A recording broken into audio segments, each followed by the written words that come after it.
Hello aspirants, welcome to the UPSC Analyzer. Today we will discuss newspaper analysis dated 24th May. If you are liking this analysis, then please like, share and subscribe, and if you want to join the Telegram group of UPSC Analyzer, then you can join. Link is in the description box. Here the first news is India joins Indo-Pacific Economic Bloc led by US to counter China. तो यहाँ पर US led Indo Pacific economic framework है जो कि India और यहाँ पर 12 other countries ने ज्वाइन किया है। इंडो पैसिफिक इकोनॉमिक फ्रेमवर्क यहाँ पर ट्रेडिशनल ट्रेड ब्लॉक नहीं है, इसमें यहाँ पर मार्केट एक्सेस की बात नहीं की गई है, टैरिफ्स को लोअर डाउन करने की बात नहीं की गई है। तो बेसिकली ये यहाँ पर स्ट्रेंथन करने की बात की गई है economic partnership among participating countries to enhance resilience, sustainability को कैसे इंक्रीज़ किया जाए, इंक्लूसिवनेस को कैसे इंक्रीज़ किया जाए। तो बेसिकली यहाँ पर जो चाइना की इकोनॉमिक हेफ्ट है और चाइना अपनी इकोनॉमिक हेफ्ट को वेपनाइज करता है इन द इंडो पैसिफिक, तो उसके लिए ही यहाँ पर यूएस ने लॉन्च किया है इंडो पैसिफिक इकोनॉमिक फ्रेमवर्क, जिसको यहाँ पर इंडिया ने भी ज्वाइन किया है। India joins Indo Pacific economic bloc led by US to counter China.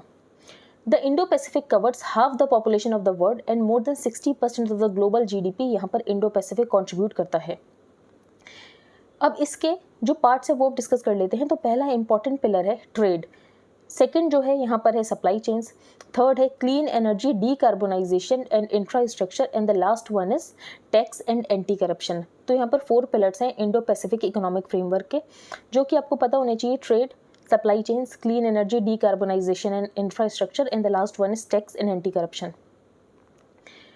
Biden wants if China invades Taiwan, US will defend it militarily. तो अगर यहाँ पर चाइना अटैक करता है ताइवान के ऊपर, तो क्या यहाँ पर यूएस अपनी मिलिट्री लेकर आएगा? तो यहाँ पर यूएस प्रेसिडेंट जो बाइडन का कहना है कि हाँ। तो US president Joe Biden said Monday that Washington would intervene militarily if China were to invade Taiwan, saying the burden to protect Taiwan is even stronger after Russia's invasion of Ukraine. अगर हम देखें तो जो US है वो officially one China policy को ही recognise करता है।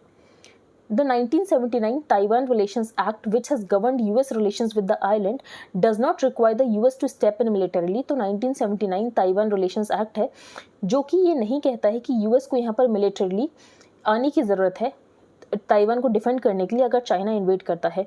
लेकिन जो अमेरिका है, अमेरिका की पॉलिसी ऐसी होनी चाहिए to ensure Taiwan has the resources to defend itself. तो जैसे यूक्रेन को मिलिट्री सप्लाईज प्रोवाइड की जा रही हैं, अगर ताइवान को सिर्फ यहाँ पर मिलिट्री सप्लाईज ही प्रोवाइड कर दी जाएँ और यहाँ पर मिलिटरीली यूएस नहीं भी इंटरवीन करता है, तो बेसिकली इसको यहाँ पर इन कंप्लाइंस ही माना जाएगा with the 1979 Taiwan relations act.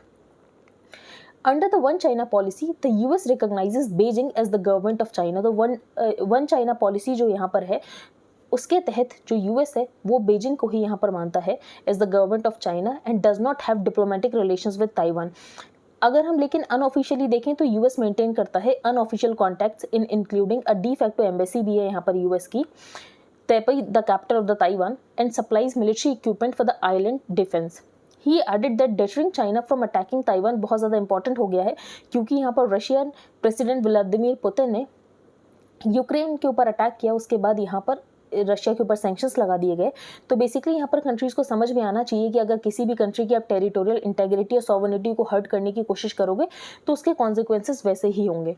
तो Biden's comment came just before he formally launched a long anticipated Indo Pacific trade pact.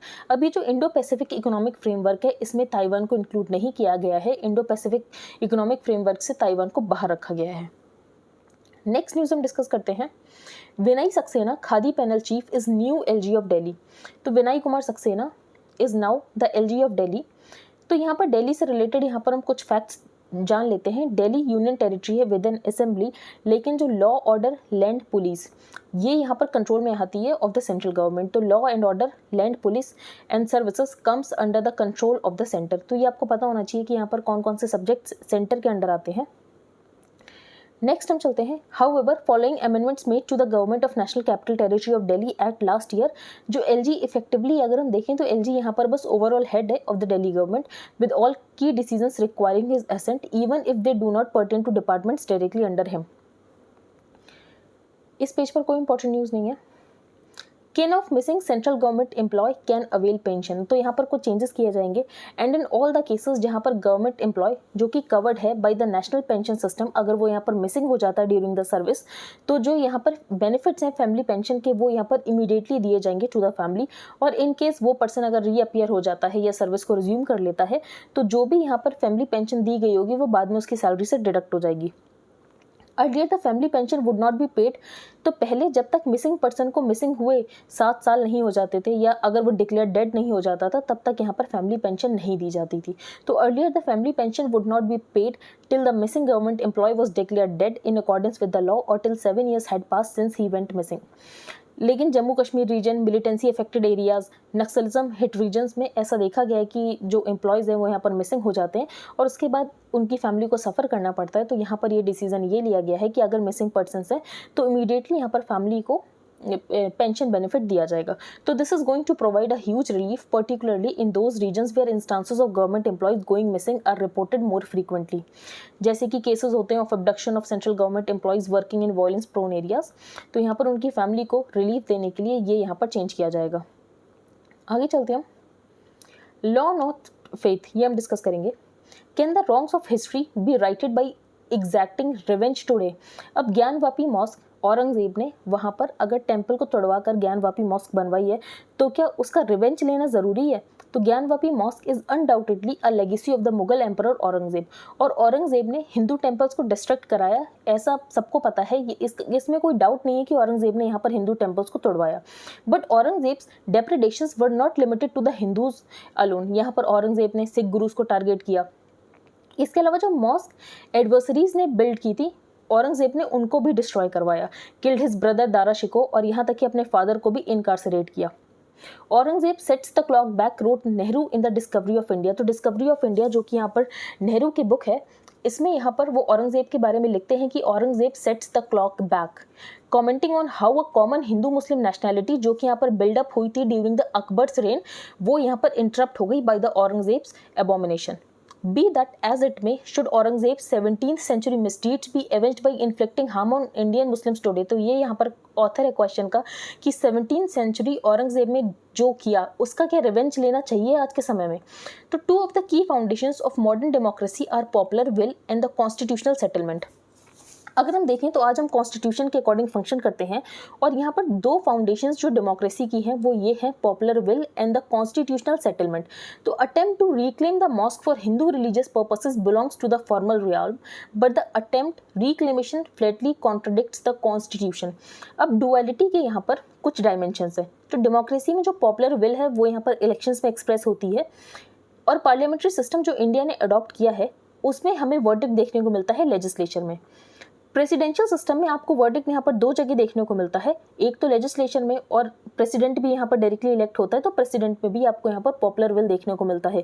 लेकिन पार्लियामेंट्री डेमोक्रेसी में ऐसा नहीं होता है। पार्लियामेंट्री डेमोक्रेसी में आपको बेसिकली यहाँ पर पार्लियामेंट में ही पॉपुलर विल देखने को मिलता है, क्योंकि प्रेसिडेंट पार्लियामेंट्री डेमोक्रेसी में इनडायरेक्टली इलेक्ट होता है। तो the legislatures become the sole carriers of popular will in parliamentary democracies. अगर हम प्रेसिडेंशियल सिस्टम में देखें तो 2 इलेक्टेड विंग्स होती हैं गवर्नमेंट की, executive and the legislature can be under different parties, और यहाँ पर जो प्रेसिडेंट है वो भी यहाँ पर प्रेसिडेंशियल सिस्टम में डायरेक्ट इलेक्ट होता है। तो is there any check on the power of legislatures? अगर हम एग्जीक्यूटिव्स भी देखें तो वो भी यहाँ पर मेनली लेजिस्लेचर से ही आते हैं। तो it is the constitution which supplies the underlying constraints. लेकिन यहाँ पर कंस्ट्रेंट्स कौन प्रोवाइड करता है? कॉन्स्टिट्यूशन की। यहाँ पर जो गवर्नमेंट है वो कॉन्स्टिट्यूशन के अकॉर्डिंग फंक्शन करेगी। तो if legislatures are the institutional embodiment of popular will, जो कोर्ट्स हैं वो यहाँ पर रोल प्ले करते हैं ऑफ सेफगार्डिंग द कॉन्स्टिट्यूशन। तो यहाँ पर सरकार जो है वो कॉन्स्टिट्यूशन के अकॉर्डिंग फंक्शन कर रही है या नहीं कर रही, उसका जुडिशियल रिव्यू यहाँ पर कोर्ट्स कर सकती है, जुडिशरी कर सकती है। पार्लियामेंट्स यहाँ पर कॉन्स्टिट्यूशन को प्रोटेक्ट ना करें तो यहाँ पर जो कोर्ट्स हैं उनकी यहाँ पर रिस्पॉन्सिबिलिटी होती है फंडामेंटल राइट्स को प्रोटेक्ट करने की। तो इफ जजेस increasingly begin to agree with the legislature या एग्जीक्यूटिव या पॉपुलर मूड, तो बेसिकली जो हमारे सीरियस कॉन्स्टिट्यूशनल मैटर्स है वो यहाँ पर स्टेक पर आ जाएंगे और लोगों को अपीज करने के लिए यहाँ पर जजमेंट्स आने लगेंगे। तो India's constitution whose authorial anchor was B.R. Ambedkar formally establish the principle of religious equality. तो रिलीजियस इक्वालिटी को स्टैब्लिश करने की बात की गई थी और माइनॉरिटी राइट्स को प्रोटेक्ट करने की बात की गई थी। Since Jinnah's claim was that India's Muslim minority would be unable to defend its interest. अब यहाँ पर जिन्ना का क्लेम ये था जो मुस्लिम्स है वो अपने इंटरेस्ट को डिफेंड नहीं कर पाएंगे क्योंकि जो इंडिया है वो हिंदू मेजॉरिटी होगा। लेकिन यहाँ पर अंबेडकर ने जो रिप्लाई दिया वो हम डिस्कस करते हैं। तो पहले उन्होंने ये बोला जो हिंदू मेजॉरिटी है वो सिर्फ थ्योरी में एग्जिस्ट करती है क्योंकि हिंदूज भी इंटरनली डिवाइडेड है कास्ट सिस्टम की वजह से। दूसरी बात, अगर कभी हिंदूज इस कास्ट डिवीजन को ओवरकेम करके एक एंटिटी बन जाते हैं, उसके बाद भी हमारे कॉन्स्टिट्यूशन में जो यूनिवर्सल फ्रेंचाइज इलेक्शंस है वो सिर्फ फीचर नहीं है डेमोक्रेसी का, कॉन्स्टिट्यूशनल गाइड है, डेमोक्रेटिक गवर्नेंस है। Therefore he successfully argued that the religious, cultural and educational right of minorities would be specially protected by the constitution. तो अगर यहाँ पर जो इंटरनल डिवीजन खत्म हो भी जाता है तो उसके बाद भी यहाँ पर कॉन्स्टिट्यूशन है माइनॉरिटी के राइट्स को प्रोटेक्ट करने के लिए, तो मिनॉरिटीज के लिए बेसिकली अलग से प्रोविजन है कॉन्स्टिट्यूशन में। तो if religious equality and minority protection, two of the fundamental principles of the Indian constitution जो है, अगर हम उसको इलेक्टोरल पैशंस के अकॉर्डिंग गाइड करने लगेंगे तो जो इंडिया 1950 में एग्जिट करता था वैसा इंडिया हमें एग्जिस्ट करता हुआ नहीं देखेगा और India will not cease to exist. तो इंडिया वैसा ही रहेगा लेकिन जैसा 1950 में हमें रिपब्लिक मिला था वैसा नहीं होगा। तो Hindu nationalist then will go on challenging many more disputed sites, और फिर ये तो हमेशा ही चलता रहेगा। नेक्स्ट हम डिस्कस करेंगे ओवरसाइट इंपैरेटिव। ये आर्टिकल इंपॉर्टेंट है, ये हम डिस्कस करेंगे। अब इंडिया एफटीएज यहाँ पर नेगोशिएट कर रहा है। हमारे यहाँ पर इंटरिम ट्रेड एग्रीमेंट हुआ है, यूएई के साथ हमारा यहाँ पर फ्री ट्रेड एग्रीमेंट हुआ है, ईसीटीए हुआ है हमारा ऑस्ट्रेलिया के साथ, यूके, इजराइल, ईयू के साथ भी हमारे नेगोशिएशंस चल रहे हैं। तो this give rise to arguments of democratic deficit in India's treaty making process. अब क्या डेमोक्रेटिक डेफिसिट है इंडिया ट्रीटी मेकिंग प्रोसेस में? तो पहला ये, क्या पार्लियामेंट के पास पावर नहीं होनी चाहिए? तो shouldn't parliament exercise some control over the executive power to sign international treaties? तो ये जो इंटरनेशनल ट्रीटी साइन हो रही है ये तो बेसिकली हम देख रहे हैं एग्जीक्यूटिव साइन कर रहे हैं, तो यहाँ पर क्या पार्लियामेंट के पास कोई पावर नहीं होनी चाहिए? अगर हम कॉन्स्टिट्यूशन में देखें तो जो एंट्री 14 है यूनियन लिस्ट की, वो बात करती है entering into treaties and agreements with foreign countries and implementing of treaties, agreements in convention with foreign countries. तो इंटरनेशनल ट्रीटीज की बात की जाती है यूनियन लिस्ट में।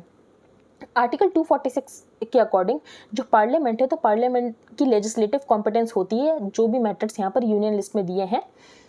दस parliament has the power to legislate on treaties. इसके अलावा किसी भी इंटरनेशनल एग्रीमेंट को इंप्लीमेंट करने के लिए जो पार्लियामेंट है वो स्टेट लिस्ट के सब्जेक्ट के ऊपर भी लॉ बना सकती है, इंपॉर्टेंट प्रोविजन है। तो article 253 elucidates that the power of the parliament to implement treaties by enacting domestic laws also extends to topics that are part of the state list. तो यहाँ पर जो पार्लियामेंट है वो ट्रीटीज को इंप्लीमेंट करने के लिए स्टेट लिस्ट के ऊपर भी लॉज बना सकती है। While parliament in the last 7 decades has passed many laws to implement international treaties, international legal obligations impose by different treaties, लेकिन अगर हम देखें तो ये पोस्ट फैक्ट होता है। एक बार यहाँ पर ट्रीटी साइन कर लेता है एग्जीक्यूटिव, उसके बाद यहाँ पर डोमेस्टिक लॉज को लेकर बनाया जाता है। The center has not been just negotiating and signing but also ratifying international treaties and assuming international law obligations without much parliamentary oversight। तो हम यहाँ पर देख रहे हैं कि treaties को लेकर parliamentary oversight नहीं है। Arguably, Parliament exercises control over the executive treaty making power, लेकिन ये होता है ex post parliamentary control, क्योंकि basically treaty तो sign हो चुकी होती है, उसके बाद यहाँ पर domestic legislation बन रहा होता है। So, however, this is a scenario of ex post parliamentary control over the executive. In such a situation, Parliament does not debate whether India should or should not accept the international obligations, क्योंकि international obligations तो accept कर लिए, उसके बाद तो यहाँ पर सिर्फ ex post discussion हो रहा है। तो even if Parliament does not amend or make domestic laws to transform the treaty, जो treaty है वो तो वैसे भी binding होगी क्योंकि यहाँ पर executive ने treaty को sign कर लिया है। तो concerns over the lack of parliamentary oversight यहाँ पर flag किया गया था by the National Commission to review the working of the Constitution। तो यहाँ पर ये चेंज करने की ज़रूरत है, पार्लियामेंट्री ओवरसाइट होनी चाहिए over the treaties and international agreements. जैसे कि हम यूएस में देखें तो जो भी इंपॉर्टेंट ट्रीटी साइन होती हैं वो प्रेसिडेंट के द्वारा भी साइन होती है और यहाँ पर सेनेट के द्वारा अप्रूव भी होती हैं। ऑस्ट्रेलिया में भी जो एग्जीक्यूटिव है वो यहाँ पर टेबल करता है a national interest analysis of the treaty. तो कोई भी ट्रीटी होती है उसकी यहाँ पर नेशनल इंटरेस्ट एनालिसिस टेबल की जाती है पार्लियामेंट में। तो ऐसा ही कुछ सिस्टम इंडिया में भी होना चाहिए ताकि यहाँ पर पार्लियामेंट्री ओवरसाइट रहे over the treaties and the international agreements. Next हम डिस्कस करेंगे India and Quad's technopolitic. President Joe Biden decision to begin his first visit to Asia, और यहाँ पर एशिया में उन्होंने विजिट की semiconductor facility in South Korea, जो कि ये बताता है कि क्रिटिकल टेक्नोलॉजीज का कितना ज़्यादा इंपॉर्टेंट रोल होने वाला है जो बाइडेन की इंडो पैसिफिक स्ट्रैटेजी में। तो Biden emphasise the importance of reorienting technology supply chains, क्योंकि जो सप्लाई चेन्स है वो चाइना के ऊपर बहुत ही ज़्यादा ओवर डिपेंडेंट है, जिसकी वजह से हमें सप्लाई चेन रेजिलियंस इनिशिएटिव की बात की गई है। तो सप्लाई चेन को रेजिलियंट बनाने के लिए कंट्रीज़ में और ज़्यादा डाइवर्सिफाई करने की ज़रूरत है। But is Delhi ready to go beyond its cautious and incremental approach to the Quad. तो यहाँ पर जो क्वाड का टेक्नोलॉजिकल पावर है, क्या इंडिया उसके पोटेंशियल को यहाँ पर यूज कर सकता है? तो reports from Tokyo say India will combine its space and maritime resources with those of Quad partners to counter the growing problem of illegal and unregulated fishing. तो यहाँ पर इंडिया का जो IFC IOR है वो यहाँ पर यूज किया जाएगा इलीगल फिशिंग को कर्व करने के लिए, जो कि यहाँ पर बेसिकली चाइना करता है। While the Russian invasion of Ukraine is an urgent priority, Joe Biden administration है उसको ये बात अच्छे से पता है कि सबसे इंपॉर्टेंट चैलेंज यहाँ पर चाइना है, रशिया से भी बड़ा चैलेंज यहाँ पर चाइना है। India might not say this directly about Russia's invasion, but India का भी ये कहना है कि टेरिटोरियल सॉवर्निटी और पीसफुल रिजोल्यूशन ऑफ डिस्प्यूट्स होना चाहिए। Fear of Ukraine like military aggression by China against Taiwan and in the disputed islands of the western Pacific has pushed Japan and South Korea to take bolder steps. तो यहाँ पर जैसे कि जो Russia के साथ जापान का dispute चलता है कुरील आइलैंड का, तो बेसिकली हमें डिस्प्यूट देखने को मिलते हैं, इसीलिए यहाँ पर जो साउथ कोरिया और जापान है वो भी यहाँ पर बोल्ड स्टेप्स ले रहे हैं। The question of technology is also at the core of the new Indo Pacific economic framework. तो इंडो पैसिफिक इकोनॉमिक फ्रेमवर्क जिसको कि यहाँ पर 13 कंट्रीज ने ज्वाइन किया और इंडिया ने भी IPEF को ज्वाइन किया है। अगर यहाँ पर IPEF इस बारे में है कि कैसे टेक्नो इकोनॉमिक रिलेशंस को रिकास्ट किया जाए, तो ऑकस एक टेक्नो मिलिट्री अलायंस है जिसमें न्यूक्लियर सबमरीन दी जाएगी ऑस्ट्रेलिया को by the UK and the US। In the end, the Quad's technopolitic is about boosting the national capabilities of its member। तो बेसिकली इंडिया को रेडी होना है कि इंडिया ये जो टेक्नोलॉजिकल पावर इंडिया को मिलने वाली है, इंडिया उसका इस्तेमाल कर सके। तो Delhi needs to move quickly and boldly to create the right internal environment, जिसकी वजह से हम टेक्नोलॉजिकली लीव फ्रॉगिंग कर पाएँ और ये जो हमारे पास एक्सटर्नल अपॉर्चुनिटीज़ हम इसको सीज कर पाएँ और इंडिया और ज़्यादा डीपर टेक्नोलॉजिकल पार्टनरशिप करे with the US and the quad. Next हम डिस्कस करते हैं floods landslides behind the pre monsoon destruction in Assam. तो असम में फ्लड्स आए हैं, लैंडस्लाइड आए हैं, उसका क्या रीज़न है वो हम डिस्कस कर लेते हैं। तो what is behind the unprecedented devastation? First, extraordinarily acute pre monsoon rains. तो नॉर्मली जो मानसून रेन्स होती हैं असम में वो 737.9 mm है, लेकिन इस बार हुई है 737.9 mm, लेकिन जो एवरेज रेनफॉल है वो है 461.5 mm। तो बेसिकली एक्सेस ऑफ 60% है। अब ये क्लाइमेट चेंज की वजह से तो हो रहा है, तो क्लाइमेट चेंज तो एक इंपॉर्टेंट फैक्टर है। तो because of climate change there are more and more concentrated rain and heavy rainfall episodes. लेकिन दूसरा इंपॉर्टेंट रीज़न ये है कि डेवलपमेंट हुआ है बहुत ही ज़्यादा फ्रेजाइल एरिया में। तो while landslides do happen in that part of the state, the scale and the intensity have been higher than usual. अब इसका रीज़न ये है कि फ्रेजाइल जो लैंडस्केप है हिल्स का, वहाँ पर स्ट्रक्चरल इंटरवेंशन हुआ है, अनप्लान्ड स्ट्रक्चरल इंटरवेंशन हुआ है, जिसकी वजह से यहाँ पर जो फ्रेजिलिटी है वो और ज़्यादा इंक्रीज हो गई है। और यहाँ पर सबसे इंपॉर्टेंट एग्जाम्पल दिया गया है लमडिंग बदारपुर रेलवे लाइन। तो यहाँ पर जो Lumding central Assam to Badarpur and south Assam को कनेक्ट करने के लिए जो दीमा हजाओ से पास होता है, उसको ब्रॉडगेज में बनाने की बात की गई थी 2015 में। अब बहुत ज़्यादा ट्रिकी लैंडस्केप है जिसकी, और उसके बाद इंसर्जेंसी भी थी जिसकी वजह से इसका प्रोग्रेस तो कम हुआ, लेकिन इसकी वजह से जो यहाँ पर इकोलॉजी है वो और ज़्यादा फ्रेजाइल हो गया। तो over the years there has not been massive deforestation होता है। रेलवे लाइन को यहाँ पर ब्रॉडगेज बनाने की बात की जा रही है, 4 लेन हाईवे बनाने की बात की जा रही है, माइनिंग होती है, रैम्पेंट माइनिंग हो रही है। तो इसकी वजह से जो इकोलॉजी है उसकी फ्रेजिलिटी और ज़्यादा इंक्रीज हो रही है, जिसकी वजह से हमें लैंडस्लाइड्स के एपिसोड्स और ज़्यादा देखने को मिल रहे हैं। नेक्स्ट हम डिस्कस करेंगे क्वाड अपॉर्चुनिटीज़ एंड चैलेंजेस। तो कोऑर्डिनेटर सिक्योरिटी डायलॉग है, यहाँ पर 4 कंट्रीज़ की ग्रुपिंग है, Australia, Japan, India and the United States. अब यहाँ पर जो अमेरिका के 2 राइवल्स हैं, Russia and China at the same time, and how this might adversely impact US commitment to the Quad in the Indo Pacific. तो अभी यहाँ पर US बिजी है रशिया को काउंटर करने के लिए, क्योंकि यहाँ पर रशिया और यूक्रेन का कन्फ्लिक्ट चल रहा है। तो इसका मतलब ये नहीं है कि US ये भूल गया है कि चाइना US का नंबर 1 राइवल है। तो US president Joe Biden seem to be responding to the sceptics with his reply to a question from a reporter. जब यहाँ पर एक क्वेश्चन पूछा गया कि US यहाँ पर मिलिटरीली इंटरवीन करेगा अगर यहाँ पर ताइवान के ऊपर अटैक करता है चाइना, तो यहाँ पर US के प्रेसिडेंट का कहना था yes, he said that's the commitment we made। अब थ्रेट ऑफ चाइना, तो चाइना का थ्रेट बहुत ज़्यादा है। while China does not find mention in any official statements of the Quad by name, लेकिन चाइना का ये कहना है जो क्वाड है वो यहाँ पर एक एशियन नेटो है। 2008 में ऑस्ट्रेलिया ने क्वाड से अपने आप को बाहर निकाल लिया था, क्योंकि यहाँ पर जो ऑस्ट्रेलिया है वो चाइना को यहाँ पर एंटागोनाइज नहीं करना चाहता था, चाइना के साथ अपने रिलेशंस खराब नहीं करना चाहता था। लेकिन बाद में ऑस्ट्रेलिया ने क्वाड को ज्वाइन कर लिया और फिर उसके बाद यहाँ पर क्वाड 2.0 बना। However each quad member views the Chinese threat differently. Australia के लिए ट्रेड सबसे बड़ा इशू था, लेकिन उसके बाद यहाँ पर सोलोमन आइलैंड के साथ जब से यहाँ पर चाइना का पैक्ट हुआ है तो ऑस्ट्रेलिया को ये लगता है कि चाइनीज मिलिट्री बेस यहाँ पर सोलोमन आइलैंड में हो जाएगा, तो ये ऑस्ट्रेलिया के लिए एक और थ्रेट है। यूएस को देखें तो यूएस के लिए चाइना जो है इसलिए राइवल है about the trade and Taiwan. India एक ऐसा कंट्री है जिसके साथ हमारा बहुत ज़्यादा लैंड बॉर्डर है चाइना के साथ, और जिसकी वजह से यहाँ पर थ्रेट रहती है। नॉन सिक्योरिटी इनिशिएटिव्स क्या है क्वाड के, तो cutting edge technology, pharmaceutical, Covid vaccine manufacturing, climate change initiatives, तो ये सब यहाँ पर और इनिशिएटिव्स हैं क्वाड के। ASHA successful public health experiment rooted in village community, तो यहाँ पर आशा वर्कर्स के बारे में बताया गया है।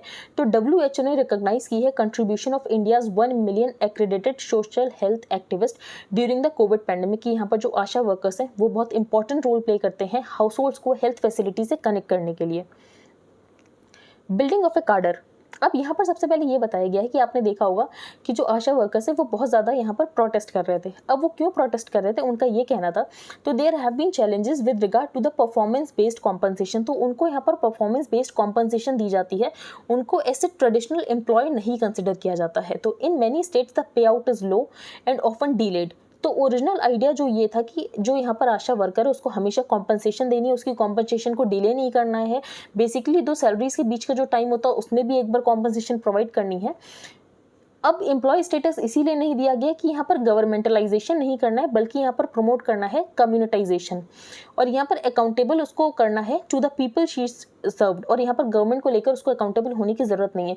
तो ओरिजिनल आइडिया ये था, लेकिन हम देखते हैं कि यहाँ पर जो पेमेंट मिलती है वो बहुत ज़्यादा डिले से मिलती है, पेमेंट बहुत ज़्यादा कम मिलती है। तो डिबेट ओवर स्टेटस, तो there is a strong argument to grant permanence to some of these positions with a reasonable compensation. तो it is equally important to ensure that compensation for performance is timely and adequate. तो यहाँ पर जो compensation आप provide कर रहे हो उसको टाइमली प्रोवाइड करो, एडिक्वेट तरीके से प्रोवाइड करो, एडिक्वेट अमाउंट प्रोवाइड करो ideally, and ASHA should be able to make more than the salary of a government employee, लेकिन हमें ऐसा देखने को नहीं मिलता है। तो ऑथर ने यही बताया कि ये रिफॉर्म्स करने की ज़रूरत है। अब ये आशा जो प्रोग्राम है इसका इवोल्यूशन कैसे हुआ, तो छत्तीसगढ़ में एक सक्सेसफुल मितानिन प्रोग्राम था। तो छत्तीसगढ़ का जो मितानिन प्रोग्राम था उसमें एक कम्युनिटी वर्कर जो थे वो बेसिकली 50 हाउस होल्ड्स को देखते थे। तो उसके बाद से ही यहाँ पर जो आशा सिस्टम है वो यहाँ पर आया। नेक्स्ट हम चलते हैं इन डेवोस टॉक्स, तो वर्ल्ड इकोनॉमिक फोरम की डेवोस समिट हो रही है। तो Zelensky urges maximum sanctions on Russia, तो इनका ये कहना है कि मैक्सिमम सैंक्शंस लगने चाहिए रशिया के ऊपर। मंकी पॉक्स कैसी है, तो मंकी पॉक्स एक जूनोसिस है। जूनोटिक डिजीज का मतलब ये होता है कि एनिमल से ट्रांसफर हुई है टू द ह्यूमंस। तो monkeypox is a viral zoonosis, a virus transmitted to humans from animals. Symptoms अगर देखें तो स्मॉल पॉक्स की तरह सिमिलर सिम्टम्स है। ये प्राइमरली कहाँ पर होता है, तो rainforest areas of central and west Africa and is occasionally found in other regions, लेकिन यूरोप में भी मोस्टली यहाँ पर 100 केसेस मिल चुके हैं। तो यूरोप में ओवर 100 केसेस हैं, इजराइल में 1 केस, ऑस्ट्रेलिया में 1 केस है। वैक्सीन, तो वैक्सीन इसकी नहीं है, जो यहाँ पर स्मॉल पॉक्स की वैक्सीन है उसको ही यूज़ कर लिया जाता है अगेंस्ट मंकी पॉक्स। तो vaccine for smallpox eradication also provide protection against monkeypox, लेकिन एज सच कोई वैक्सीन नहीं है मंकी पॉक्स के लिए। Rate hike expectations in next MPC meet a no brainer, तो यहाँ पर next monetary policy committee meet होगी तो रेपो रेट को इंक्रीज किया जाएगा। अप्रैल में जो रिटेल इन्फ्लेशन था वो यहाँ पर 7.79% था, और यहाँ पर जो WPI है वो भी यहाँ पर 15.1% को हिट कर चुका है। तो मार्केट में जो मनी सप्लाई इंक्रीज हुआ है उसको कम करने के लिए RBI रेपो रेट को इंक्रीज करने वाला है। तो expectation of a rate hike is a no brainer. He also said that RBI will not allow a runaway depreciation of the rupee, तो रुपी जो यहाँ पर डेप्रिशिएट हो रहा है वो नहीं होने देगा RBI, और RBI यहाँ पर इंटरवीन करेगा अगर ज़रूरत होती है और रुपी बहुत ज़्यादा डेप्रिशिएट होता है। The RBI move to hike repo rate is expected to push up interest rates in the banking system। तो RBI अगर रेपो रेट इंक्रीज करेगा तो इंटरेस्ट रेट भी इंक्रीज होंगे, इंटरेस्ट रेट इंक्रीज होंगे तो EMIs इंक्रीज हो जाएंगी, व्हीकल और अदर पर्सनल कॉर्पोरेट लोन्स और ज़्यादा महंगे इंटरेस्ट रेट पर मिलने लगेंगे। तो बेसिकली ये सब उसके कॉन्सिक्वेंसेज होते हैं। Next, IPEF unlikely to kick start tariff talks, तो मैंने आपको बताया जो इंडो पैसिफिक इकोनॉमिक फ्रेमवर्क है उसमें मार्केट एक्सेस को लेकर कोई बात नहीं की गई है, और दूसरी बात यहाँ पर टैरिफ को लोअर डाउन करने की बात नहीं की गई है, और यहाँ पर US के प्रेसिडेंट का ये कहना है कि ये कोई ट्रेडिशनल ट्रेड ब्लॉक नहीं है। तो with the launch of the Indo Pacific economic framework partner countries are likely to commence discussions focused on strengthening the broader mandate of economic cooperation. तो economic cooperation achieving shared goals इसकी बात की गई है, लेकिन यहाँ पर मार्केट एक्सेस को लेकर कोई नेगोशिएशन नहीं है, और यहाँ पर टैरिफ्स को कम करने को लेकर भी कोई भी नेगोशिएशन नहीं है। नेक्स्ट हम डिस्कस करते हैं SEBI unveils new framework for ETFs index fund. तो यहाँ पर ईटीएफ की बात की गई है, तो ईटीएफ के लिए जो नया फ्रेमवर्क है वो ऐसा हमारे लिए इंपॉर्टेंट नहीं है कि ईटीएफ में अगर यहाँ पर कॉर्पोरेट सिक्योरिटीज़ होंगी, गवर्नमेंट सिक्योरिटीज़ होगी, तब यहाँ पर क्या गाइडलाइंस होंगी, तो वो हमारे लिए इंपॉर्टेंट नहीं है। लेकिन ईटीएफ क्या होता है वो हमारे लिए इंपॉर्टेंट है। तो पहले हम ईटीएफ का एक एग्जाम्पल देखते हैं, तो आपको समझने में ज़्यादा आसानी होगी। भारत 22, अब भारत 22 में 22 स्टॉक्स हैं। अब 22 स्टॉक्स किसके हैं, तो सीपीएससीज के हैं, पीएसबीज के हैं। तो Bharat 22 is a well diversified portfolio with 6 sectors. तो यहाँ पर आपको 6 सेक्टर्स के बेसिकली स्टॉक्स मिल जाएंगे, जैसे कि basic materials, energy, finance, FMCG, industrial and utilities. Bharat 22 को यहाँ पर कौन मैनेज करता है, तो ICICI prudential AMC ETF manager है भारत 22 का। Exchange traded funds mutual funds की तरह होते हैं और इनको स्टॉक एक्सचेंजेस के ऊपर ट्रेड किया जा सकता है, जैसे कि शेयर्स को ट्रेड किया जाता है। तो ETFs and mutual funds listed and traded on stock exchanges जैसे कि शेयर्स। जो इंडेक्स ईटीएफ्स होते हैं वो क्या होते हैं, तो इंडेक्स ईटीएफ्स क्रिएट होता है बाय द इंस्टीट्यूशनल इन्वेस्टर्स। तो यहाँ पर इंस्टीट्यूशनल इन्वेस्टर्स जो क्रिएट करते हैं वो यहाँ पर होता है इंडेक्स ईटीएफ। जो ईटीएफ्स होते हैं वो यहाँ पर पैसिव फंड्स होते हैं और यहाँ पर फंड मैनेजर स्टॉक्स को सेलेक्ट नहीं करता है। इंस्टेड जो यहाँ पर ईटीएफ है वो सिंपली एक इंडेक्स को कॉपी कर देता है और उस बास्केट में जो भी यहाँ पर शेयर्स होंगे वो सब एक यूनिट ऑफ ईटीएफ में आपको मिल जाएंगे। तो in an ETF one can buy and sell units at prevailing market price on a real time basis during market hours. I hope आपको आज का न्यूज़पेपर समझ आ गया हो। If you like the video then please like, share and subscribe. Thank you and have a nice day.